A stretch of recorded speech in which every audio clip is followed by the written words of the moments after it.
Hi, have a nice lunch. Hope you liked your Labor Day weekend. Sorry it's over. You know, you had to love the byplay between John Boehner and Barack Obama over the date of Obama's long-awaited job speech to the country. Obama tried to pull a fast one. He should have done it on Tuesday. Instead, he decided he would do it on Wednesday, which would preempt the Republican presidential debate. Then Boehner, who controls the House chamber, said you can't use the House of Representatives on Wednesday. I'll only give it to you on Thursday. And that puts Obama head-to-head with the NFL football season start, which is terrific. So anyway, good for John Boehner for doing that. But the question is, how will his speech be received? How will this long-awaited jobs program, which he's been promising us all during his vacation, how will people feel about it? Well, you can predict what's going to happen. There'll be a momentary bounce, a couple of points, 2 or 3, and then nothing will happen. A lot will get passed, a lot will seem to be happening, but no change in the unemployment rate, no change in the job creation, because his underlying policies of the deficit and the bank regulation and the environmental constraints and the union regulations are all countering any specific little micro stimulus he can put in that bill. His policies are stopping his own bill from succeeding. So what's going to happen is there'll be a disappointment. And every time Obama takes the country on this road, builds them up, big program, big national speech, joint session of Congress, and then nothing happens, he gets weaker and weaker and weaker, and people are less willing to listen to him. It's like the boy who cried wolf. They're less willing to listen to what he has to say. And that process is going to continue and continue until ultimately he really can't accomplish anything by a speech to the country.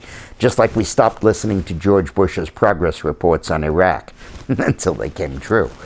But I think Obama is going to find that as he goes back to this well more and more and more, he's going to frankly demonstrate how much he's out of ideas. And he will not be able to answer the key question of the 2012 election. Mr. President, what can you possibly do in the next 4 years that you haven't tried in the last 4 and hasn't worked?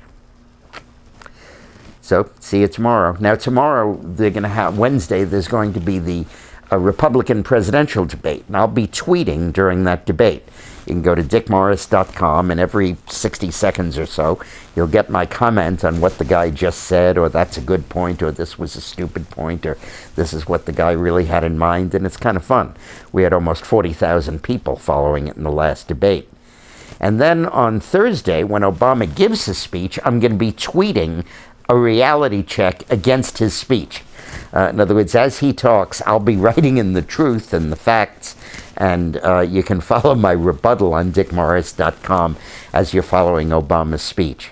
And then on Friday, we don't know the exact time yet, but I think 9 p.m. Eastern, I'll tell you over the video and an email, we're going to have a webinar where you can come on for free and ask questions, and I'll reply, and we'll talk about the political issues from this momentous week of the Republican presidential debate and the president's long-awaited job speech. So take care. See you soon. Just one other thing before we go. You remember the video we talked about, the Ground Zero Mosque? Well, we've collected almost 100,000 signatures against federal funding for it. And tomorrow, Wednesday morning, there's going to be a meeting of the Lower Manhattan Development Corporation to consider federal funding for the mosque. The public is invited. And I sent out an email last week, and I'll send one again out today, giving you the address. I hope you can come and protest that on the petition so you can add your signature to it. We just want to drown them in petition signatures. The link for the signature is on the upper right-hand corner of my website. Thanks a lot.